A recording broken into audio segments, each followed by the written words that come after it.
म्हणजे खरंच किल्ल्यामार्फत आम्ही सगळ्यांपर्यंत पोहोचतो.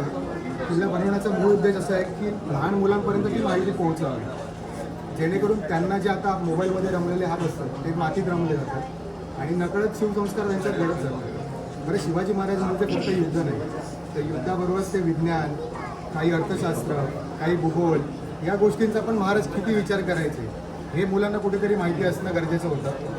बरं, नेहमी आपण बघतो की लढाई वगैरे हे चित्रपटातून नेहमीच पाहिलं जाते, परंतु ज्या लहान मुलांना जो इतिहास माहिती आहे त्यातच आपण त्याच्यातून जास्त आणखीन पोहोचू शकतो जवळ. कारण त्यांच्याकडे जर आपण असे बाहेरचे किल्ले घेतले तर ते पहिले किल्ले सांगण्यापर्यंत आपल्याला हे करावं लागतं.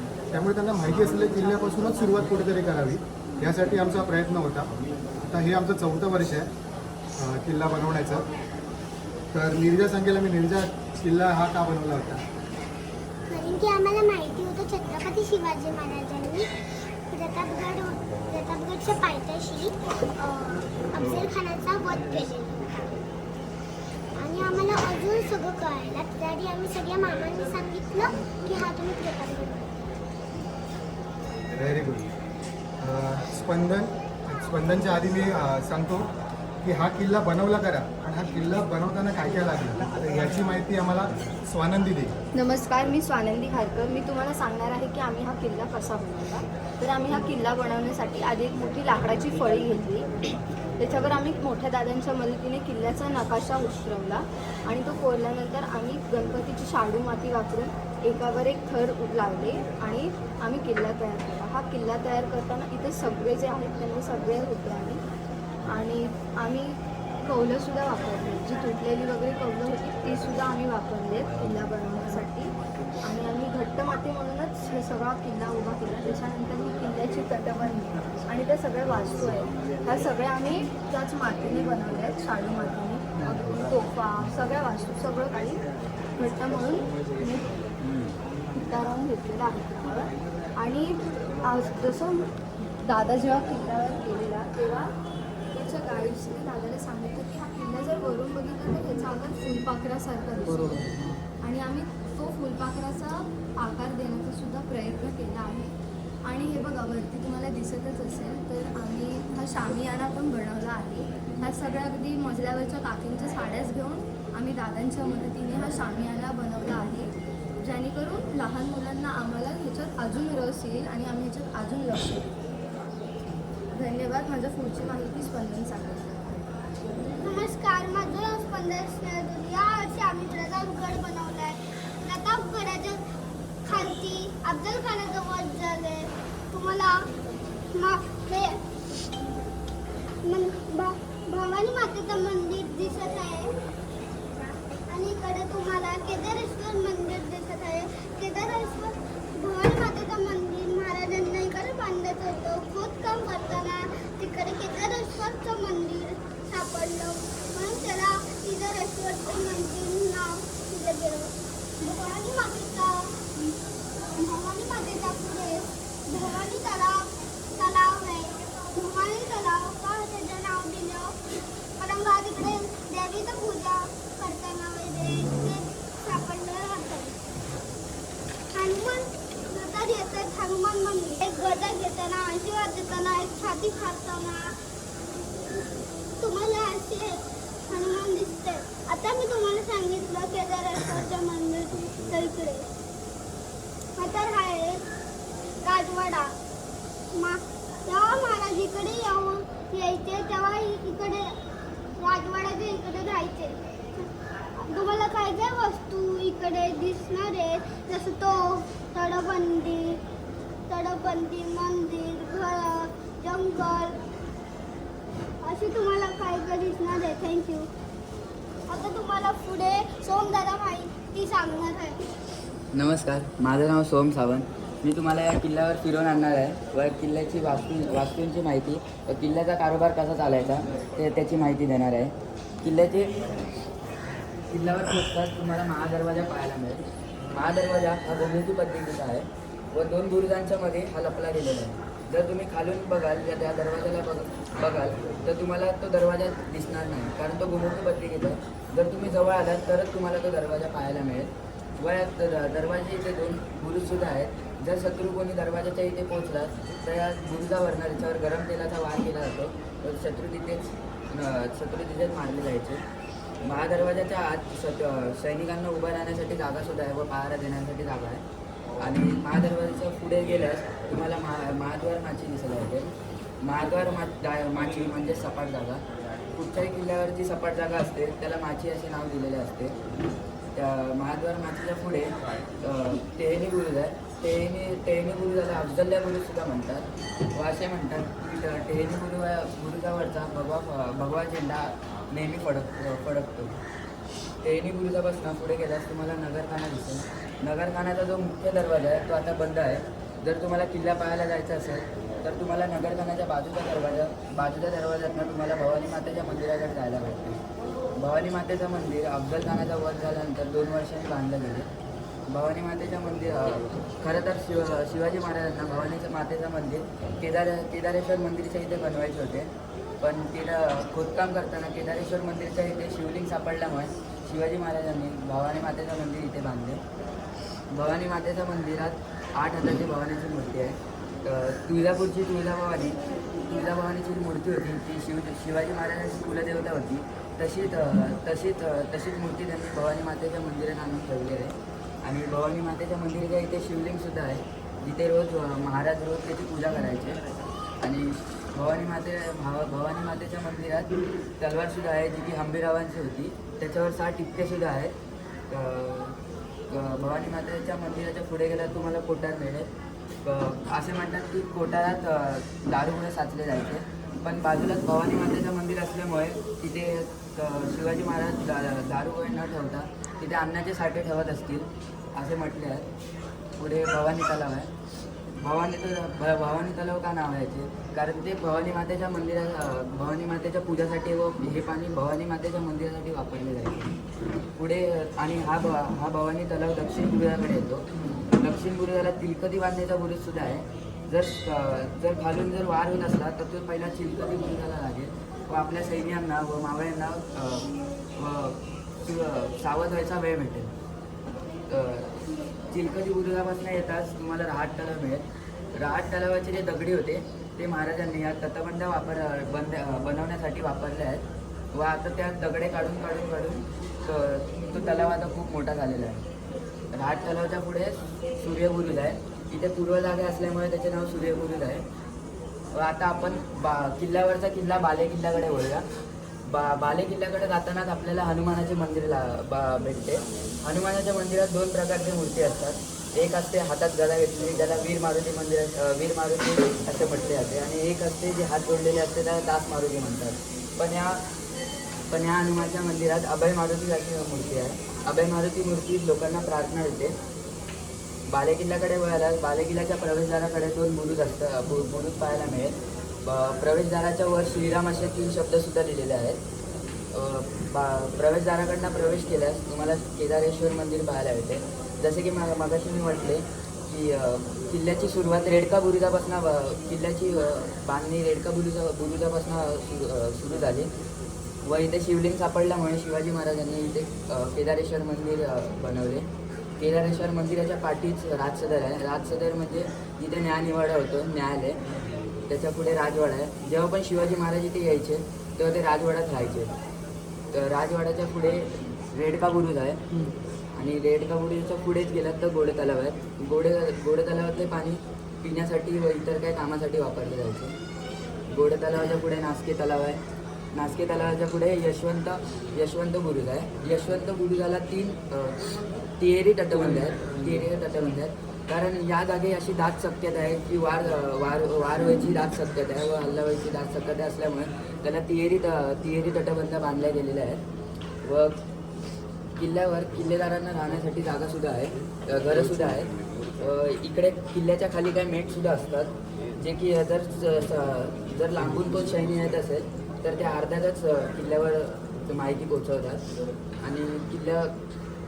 आणि किल्ल्यावरचा कचरा जो की भाज्यांचे देठ असतात, फळांचे सालं असतात ते किल्ल्याच्या खाली व बाहेर न फेकल्या जातात. किल्ल्यावरच शेतीसाठी वापरला जायचा.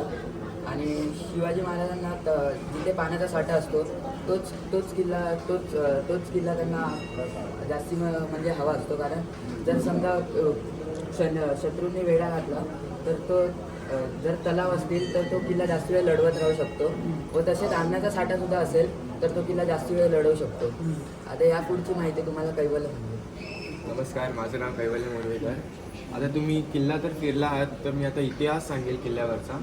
तर जसं तुम्हाला माहिती असेल की हा किल्ला जावळी भागात येतो. तर आत्ताचे मोरे म्हणजे त्या काळातले मौर्य इकडे राहायचे व त्यांचा एक प्रमुख होता चंद्रराव.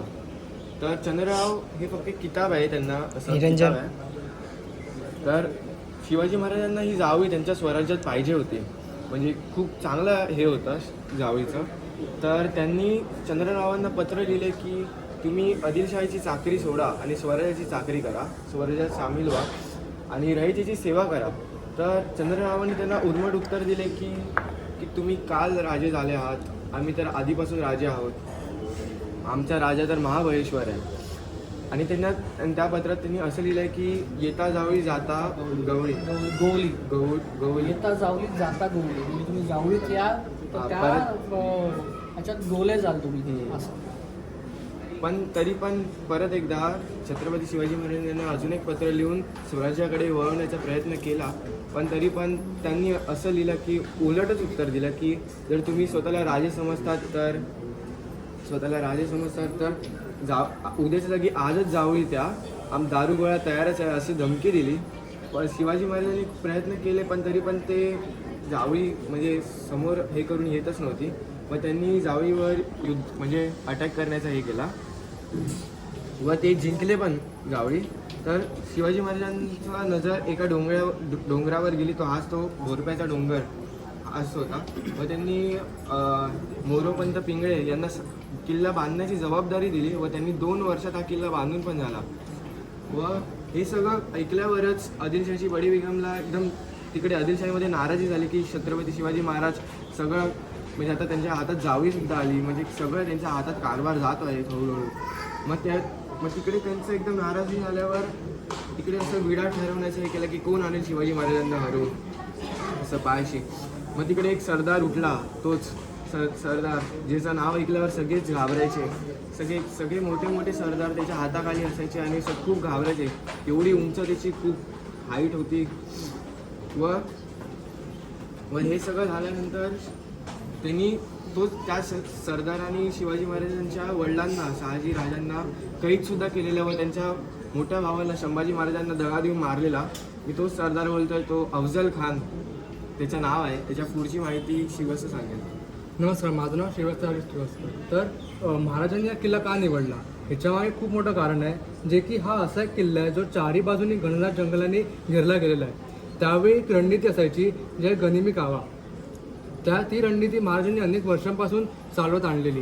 प्रत्येक मावळ्याला ती रणनीती खूप चोख यायची आणि मराठ्यांना त्या रणनीतीमध्ये कुठची लढाई जिंकणे खूप सोपं होतं.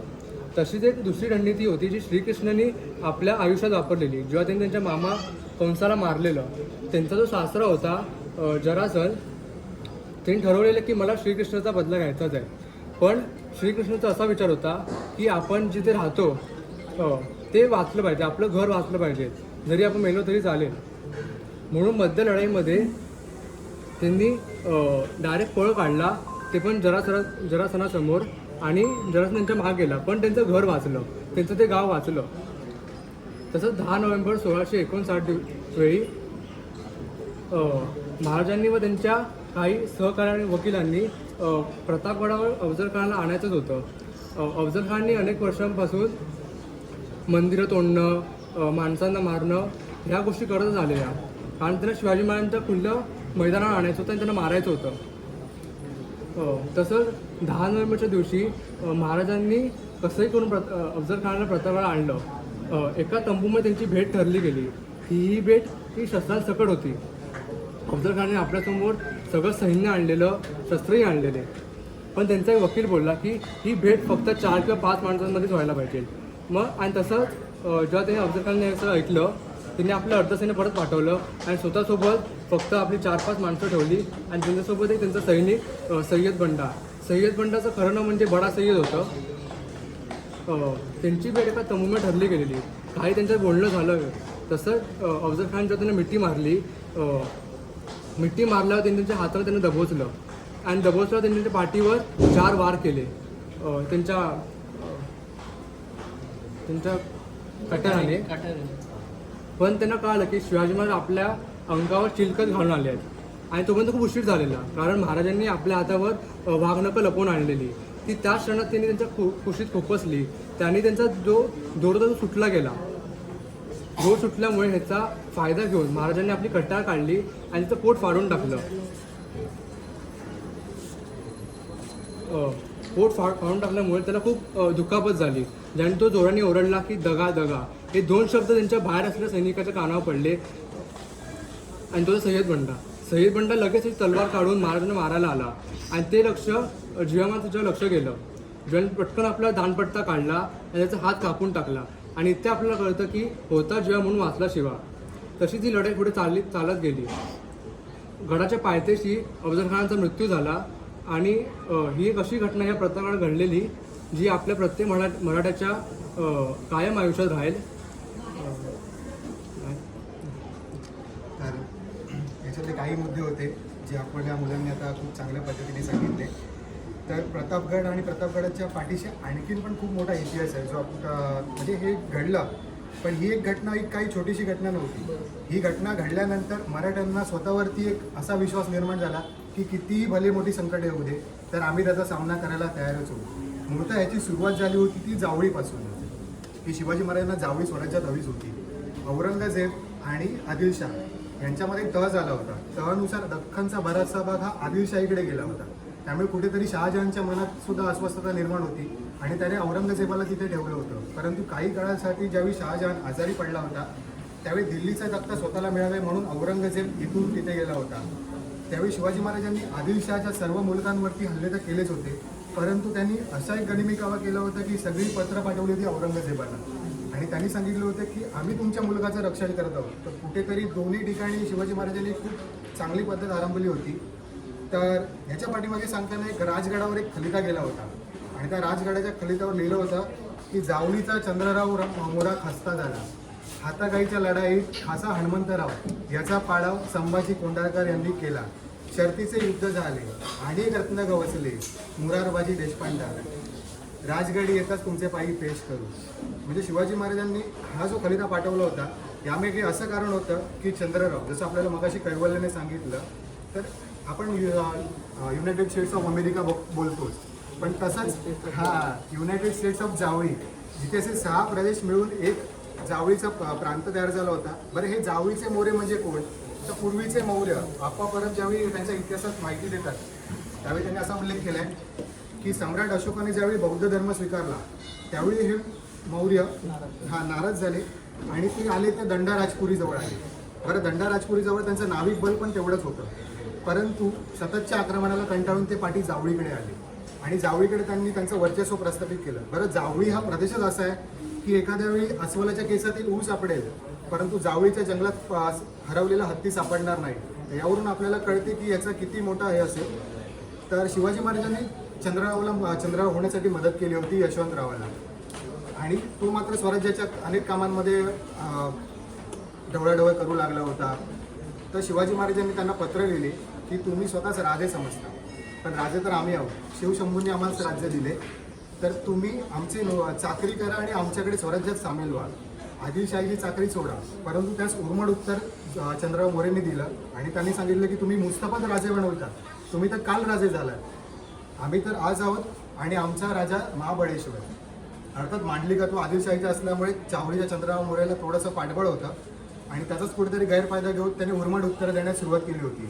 यावरही शिवाजी महाराजांनी अजून एक पत्र लिहिले होते, खलिता लिहिला होता. त्यामध्ये असं लिहिलं होतं की हाती रुमाल बांधून यावे, पण त्यासही त्यांनी प्रत्युत्तर दिले की दारू घोडा मौजूद आहे, जर तुम्ही याल तर परत जाणार नाही, जे उद्या येतात ते आजच या. आणि मगाशी आपण तुम्ही सांगितल्याप्रमाणे येता जावली जाता गोवली, म्हणजे तुम्ही याल तर तिथेच गोवले जाल, तिथून परत तुम्हाला बाहेर पडता येणार नाही. याचाच कुठेतरी राग घेऊन शिवाजी महाराजांनी सूर्यराव काकडे यांना जावळीवरती स्वारी करण्यास सांगितली. स्वतः महाराजसुद्धा अर्ध्यापर्यंत गेले होते आणि जावळी हस्तगत केली. परत जावळी घेतल्यानंतर शिवाजी महाराजांना रायरीसारखा जो आत्ताचा खूप मोठा किल्ला आपण राजधानी, की या किल्ल्याने महाराजांना म्हणजे आपल्या सर्वच्या बोलतो ना की आपण एक राजघराण्याचे आहोत का, तर आपला राजा राज्याभिषेकाला राजा बनला होता. जो रायरीचा प्रदेश आहे तिकडेच महाराजांनी आणखीन एक रत्न गवसले म्हणून उल्लेख केला. बरं, हे उल्लेख केला तो काय होता, तर भोरप्याचा डोंगर, भोरप्याच्या डोंगरावर मेढा बसवून मोरोपंतात सांगितले किल्ला बनवण्यासाठी. ह्याचा उल्लेख सभासद बखरीमध्ये सुद्धा आहे. तर ज्यावेळी त्यांनी पाहिलं की मेढा आणि ही जागा निवडली किल्ल्यासाठी, कारण एक तर शिवाजी महाराज कोणताही किल्ला बांधायला जायचे तर तिथे पाण्याचे साठे आहेत की नाही हे मात्र नक्की पाहायचे. तर ज्यावेळी त्यांना कळलं की किल्ल्यावरती पाण्याचे साठे आहेत आणि किल्ला लढवता येऊ शकतो, बरं यासाठी महाराजांनी आणखीन काही कारणं घेतली होती. जसे की हा किल्ला पाहायला जाईल तर हा वेशीवरचा किल्ला आहे, या बाजूला कोयना तर त्या बाजूला सावित्री नदी आहे. म्हणजे एका ठिकाणी जर तुम्हाला दख्खनचा पठार दिसते तर दुसऱ्या बाजूला तुम्हाला कोकणचा प्रदेश दिसतो. आणि बहुतांश भाग आदिलशाहीच्या पट्ट्याखाली येत असल्यामुळे ज्यावेळी शिवाजी महाराजांना हा किल्ला स्वतःच्या ताब्यात घेतला त्यावेळी आदिलशाहीच्या अनेक मुलकांवरती आणि म्हणजे एक वर्चस्व प्रस्थापित झालं आणि त्याचा व्यापार मंदावला. तर कुठेतरी पहिल्यापासूनच ज्यावेळी किल्ले जिंकण्यास सुरुवात केली होती तर त्यावेळेपासूनच आदिलशाहचा शिवाजी महाराजांचा स्वराज्याला विरोध होतच होता. तर कुठेतरी याचा जरा विजापूरच्या दरबारात कुठेतरी खलत होता. आणि 18 वर्षाचा मुलगा अली आदिलशाह जो तिथे बसला होता, त्याची आई बडी बेगम, बरे ही त्याची सावत्राई होती आणि ही कुतुबशाहचीच मुलगी आहे. तर तिचा कुठेतरी राग अनावर झाला आणि तिने भर दरबारात असा सवाल विचारला की किसी में दम नहीं है, कौन ला सकता है शिवाजी को पकड के. त्यावेळी भल्या सरदारांना माहिती होतं तिथे रणदुल्ला खान होते आणि असे बरेचसे जण होते, परंतु कोणाची हिंमत खरं तर होत नव्हती, कारण मुहूर्त गनिमी कावा. ज्यावेळी आपण स्वराज्याच्या कुठल्याही ठिकाणी जाऊ किंवा सह्याद्रीच्या कोणत्याही एका डोंगररांगेत किल्ला निवडू तर एक लक्षात येईल की आपल्याकडे सपाट अशी जागा दिसत नाही, बहुतांश अशी डोंगराळ भागा किंवा हे आहे. म्हणून गनिमी कावाचं तंत्र शिवाजी महाराजांनी स्वीकारण्याचं कारण ते होतं. उघडरित्याने तिकडे जाणं म्हणजे स्वतःचा पराभव करून घेणंच, तिथून परत येण्याची शाश्वती कोणाचंच नव्हती. परंतु स्वतःच्या ताकदीवर गर्व असलेला एक सरदार उठतो, तो म्हणजे अफजल खान. बरं, अफजल खान स्वतःला पूतशिकन आणि भूतशिकन आणि कुप्रशिकन स्वतःला म्हणून घ्यायचा, जेणेकरून मूर्तीपूजांचा विध्वंसक आणि मूर्तीपूजा करणाऱ्यांचा सुद्धा विध्वंसक असं स्वतःला म्हणून घ्यायचा. त्याचा एक स्वतःचा शिक्का सुद्धा आहे, ज्यात तो असं म्हणतो की स्वर्गातल्या उच्च लोकाची आणि जर त्याची तुलना केलीच तर प्रत्येक जपमाळेतून अफजल असाच नाव येईल. तर आणि एक त्याच्याबद्दल सांगण्याची घटना म्हणजे ज्यावेळी रणदुल्ला खान आणि खसरू यांच्यात एक युद्ध झालं होते, दोन्ही बाजूला प्रचंड हानी झाली होती. तर त्यावेळी तह होताना रणदुल्ला खानाच्या वतीने अफजल खान बसला होता. बरं, अफजल खान बसल्यावरती सुद्धा त्याने तहाची बोलणी केली नव्हती. त्याने खसरूरंजनचं मोडकं उडवलं होतं आणि बाहेर येऊन सैन्यास दाखवलं होतं आणि अशा रीतीने त्याने सैन्यास शरण आणलं होतं. म्हणजे अत्यंत कपटी बसवपट्टणमच्या लढाईत शहाजी राजांबरोबर तो एकत्र लढला होता, परंतु जिंजीस मात्र त्यांना कैद करतानाचे हात जराही कापले नव्हते. बरं, आपल्याच तोडीचा कोणीतरी दुसरा राजा म्हणजे शहाजी राजे हे तितकेच कर्तबगार होते जे निजामशाहीकडून नंतर आदिलशाहीकडे आले होते. तर आपल्याच तोडीचं कुठेतरी शहाजी राजे आहेत हे त्याला माहिती होतं आणि कुठेतरी आपलं वर्चस्व दरबारातलं कमी होईल या भीतीने तो खूप थोडासा नाराज होता. याच गोष्टीमुळे त्याने ज्यावेळी छत्रपतींचे मोठे बंधू संभाजीराजे यांना कर्नाटकच्या युद्धात ज्यावेळी कुमक हवी होती आणि कुमक घेऊन जाण्यासाठी सुद्धा आदिलशाहने सांगितले होते, त्यावेळी सुद्धा तो कुमक घेऊन गेला नव्हता आणि तिथे संभाजीराजांचा पाडाव झाला होता. बरं, याच्याबद्दल सांगण्यासारखं आणखी बरंच आहे. भोसले घराण्याचं याचं अत्यंत जुनं वैर होतं. तर ज्यावेळी तो निघाला त्याच वेळी फत्ते लष्कर नावाचा त्याचा हत्ती जो त्याचा निशाणीचा रत्ती होता तोच मरण पावला. त्यामुळे कुठेतरी त्याच्या मनात एक चलबिचलता निर्माण झाली होती. बरं, त्याच्या धर्मगुरूंनी सांगितले होते की तू ज्या युद्धास निघाले आहे त्याच्यात तुला मात्र विजय मिळणार नाही असे वाटते, तर तू थांबावे. परंतु कुठेतरी विडा उचलल्याचं त्याला एक दडपण असेल किंवा स्वतःवरचा एक माज असं म्हणून त्याने आपल्या 60 बायकांना, जे 63 म्हणतात किंवा 60 म्हणतात काही ठिकाणी, आणि तिथे 64 कबरी आहेत, परंतु हा भाग 60 कबरी या नावाने ओळखला जातो. असा वाईचा सुभेदार विजापूरवरून निघाला होता. ते फक्त शिवाजी महाराजांना पकडण्यासाठी, मुळात पकडण्यासाठी नव्हता. त्याचा मूळ उद्देश हाच होता की जिथे मिळेल तिथे शिवाजी महाराजांना मारून टाकावे, जेणेकरून हा भाग आणि आपल्याला तिकडे दरबारात आणखीन नावाजले जावे. बरं, याचं मूळ नाव होतं अब्दुल्ला खान हा एका भटारणीचा मुलगा होता. त्याच्यामुळे मराठी त्याला बऱ्याच वेळेला भटारणीचा मुलगा वगैरे भटारण्या वगैरे अशी उल्लेख त्याचे बरेच दरबारात आढळतात किंवा बकरींमध्ये अनेक ह्याच्यात आढळतात. बरं, हा निघाल्यावरती सुद्धा याचं घोडदळ पायदळ बरंच होतं. काही बकरींमध्ये असाही उल्लेख आहे की शिवाजी महाराजांकडे सुद्धा तेवढंच सैन्यबळ होतं.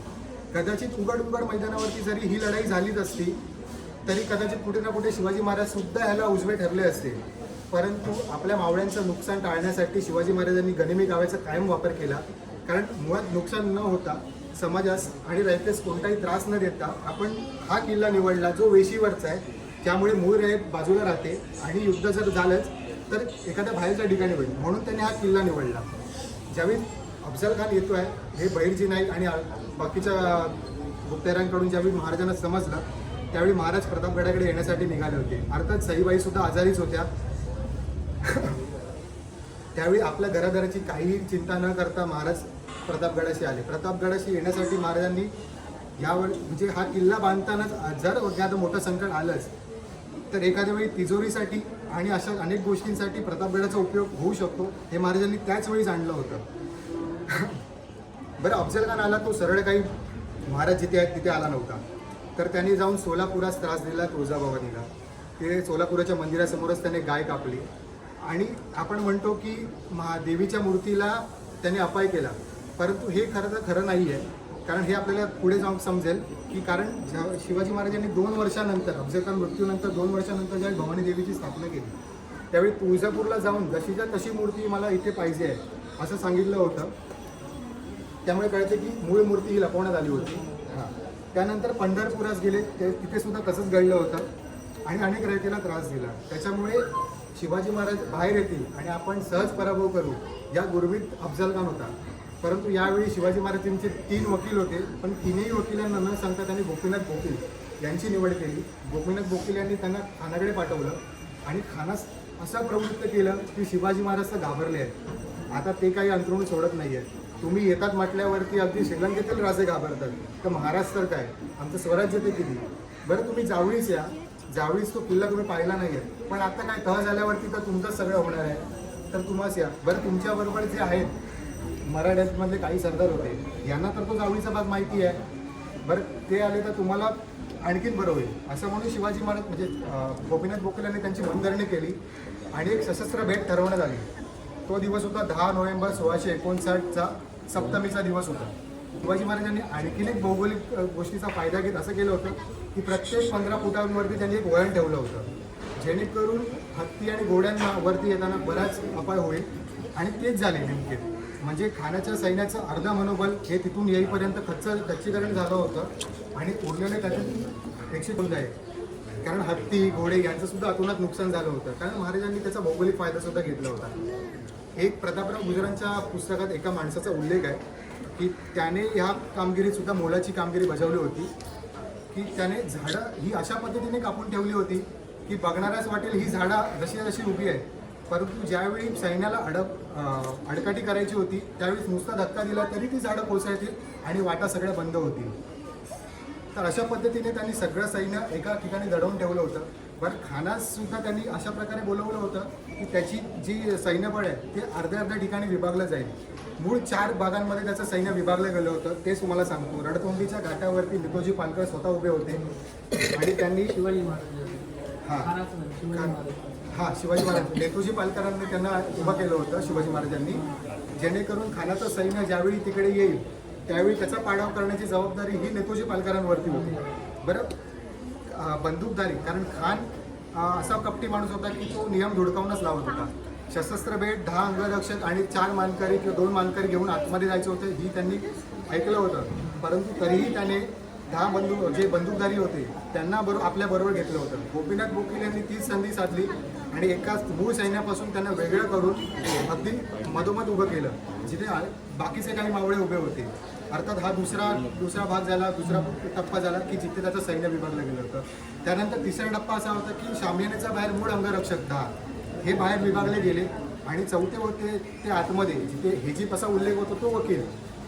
बरं, शामियानात काय घडलं हे खरं तर ह्याच्यामध्ये इतिहासकारांमध्ये सुटून घ्यावा यासाठी त्यांनी नेमकं काही ना काहीतरी तरतूद करून ठेवली असती. परंतु कुठेतरी हे हार्डवेअर आणि कुठेतरी हे कायमचं संपवून टाकावं असाच मानस कुठेतरी शिवाजी महाराजांचा दिसतो. म्हणजे खान येईल पण खान परत जाणार नाही याची संपूर्ण काळजी शिवाजी महाराजांनी त्या काळी घेतलीच होती.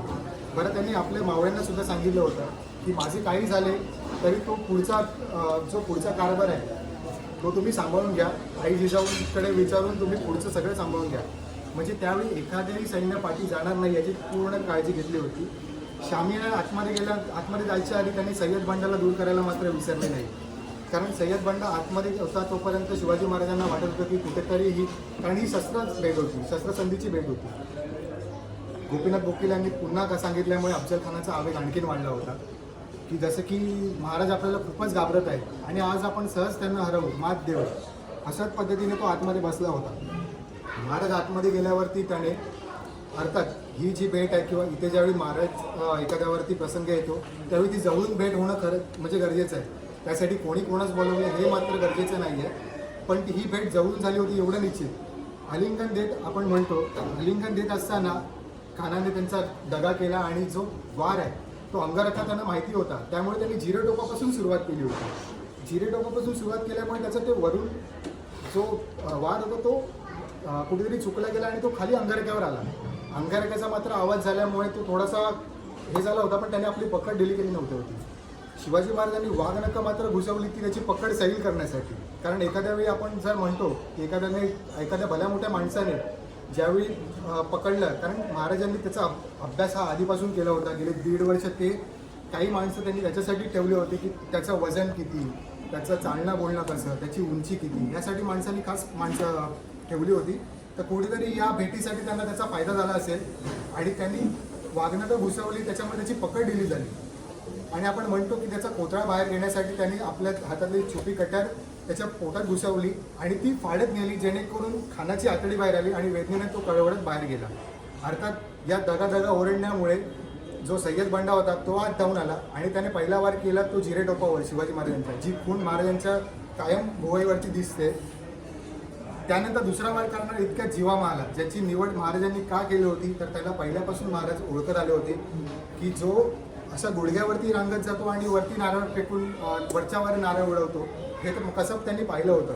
आणि त्याच पद्धतीने त्यांनी सय्यद बंडाचा हात हा वरच्यावर उडवला गेला आणि ते बाहेर आले. बरं, महाराजांना इकडे थांबून अनेक गोष्टी करणं शक्य होतं, परंतु ठरल्याप्रमाणे वेळेचं भान आणि शिस्तीची पद्धत त्याच्यामुळे ते तिथे न थांबता पुढे जाण्यासाठी निघाले. परंतु त्यांची वाट ही कृष्णाजी भास्करांनी अडवली. बरं, ब्राह्मण हत्या करू नये यासाठी महाराजांनी त्याला 2दा सक्त ताकीदही दिली होती, परंतु त्यास न जुमानता त्याने पुन्हा हल्ला केला. त्यामुळे कुठेतरी नाईलाजाने महाराजांनी त्याचाही पाडाव केला. महाराज वरती आल्यावरती तोफेचा इशारा झाला आणि जसं सांगितलं होतं त्याच पद्धतीने सगळीकडून एक प्रकारे खानाच्या फौजेचा पूर्ण धुव्वा उडाला गेला आणि जिथे कुठे जे मावळे आधीपासून दडले होते, लपले होते, त्यांनी पूर्ण त्यात काही जण पळून जाण्यात यशस्वी ठरली. त्यामध्ये फाजल खान, वृद्ध अफजल खानाचा मुलगा, त्यास खंडोजी खोपडे यांनी म्हणतात की पळून जाण्यास मदत केली होती. तर त्याचं कुठेतरी हात आणि पाय या राजसदऱ्यावरती कलम करण्यात आले होते.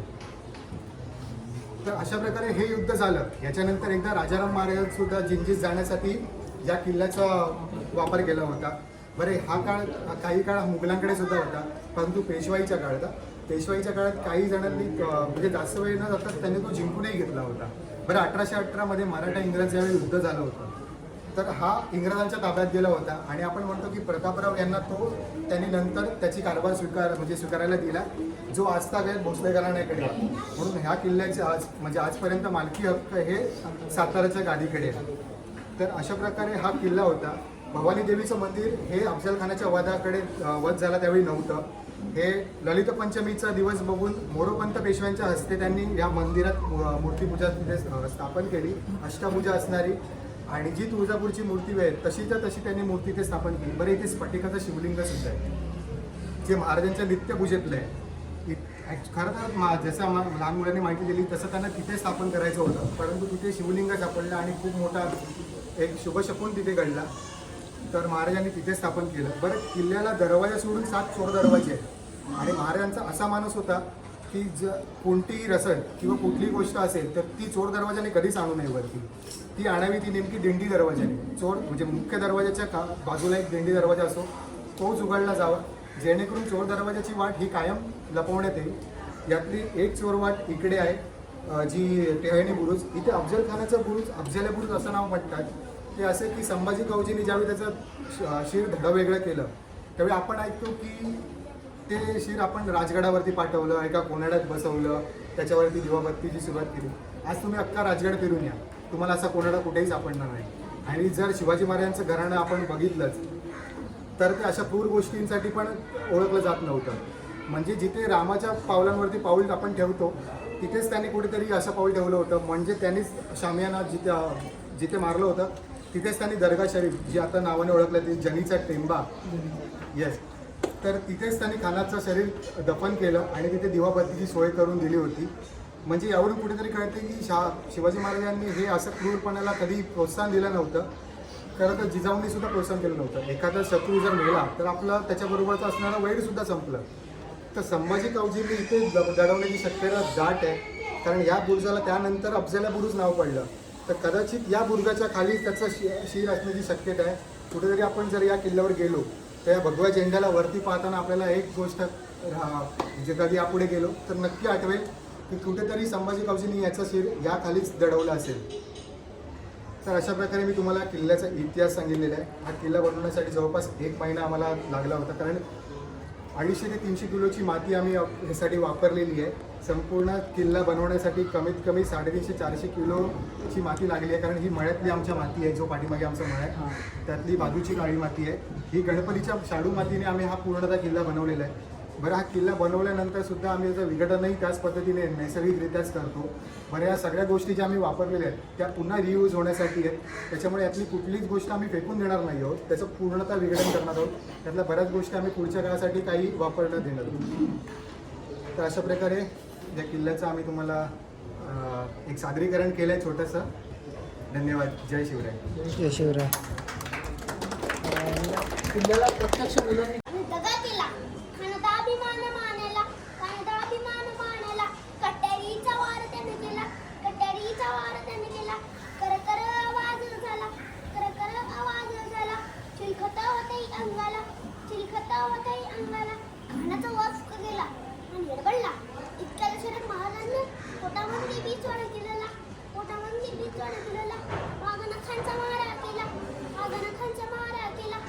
डरा खांड पोटाला तड गेला खानाचा कोथळा बाहेर आला. जी खानाचा कोथळा बाहेर आला. जी जय भवानी, जय शिव. जय शिवराय. जी रहा जी म्हणतात ना, उलटा जीवा म्हणून वाचला शिवा. राजाला पाहून खान म्हणतो कसा, आओ शिवाजी आओ, हमारे गले लग जाओ आओ. खन हाक मारितो हसरी, खन हाक मारितो हसरी. लोक खान डाऊल चढूलात आला. सय्यद बंडा त्याच्या संगतीला, सय्यद बंडा त्याच्या संगतीला. शिवबाच्या संगती महाला. शिवाजी महाराजांची कीर्ती बेफाम होती, महाराजांची कीर्ती बेफाम. भल्या भल्याला फुटलाय घाम, याला कोण घालील ती असन. दरबारी पुसती बेगम, बडी बेगम म्हणजे अली आदिल शहाची आई. बरं का, नजरेत तिच्या अंगार दरबार झाला गपकार. कोणी घेईना पुढाकार, साऱ्यांनीच मानली हार. इतक्यात अचानक एक सरदार उठला, बोलला हम लाएंगे शिवाजी को, आणि त्याला विडा उचलला. नवत्याचा अफजल खान,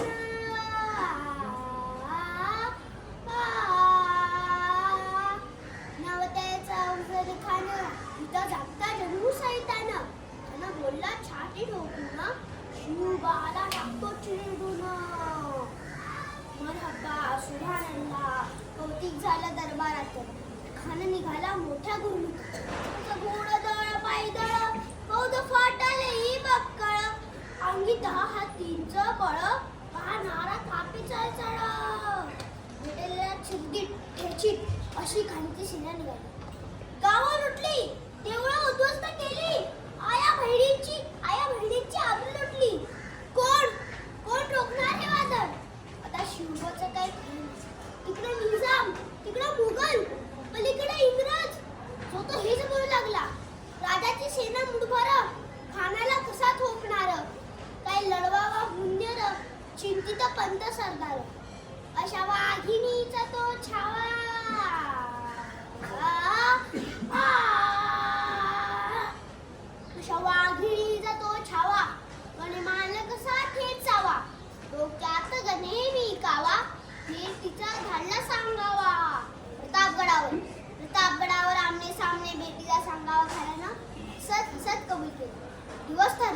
ठरल्याप्रमाणे प्रतापगडाच्या पायथ्याशी खान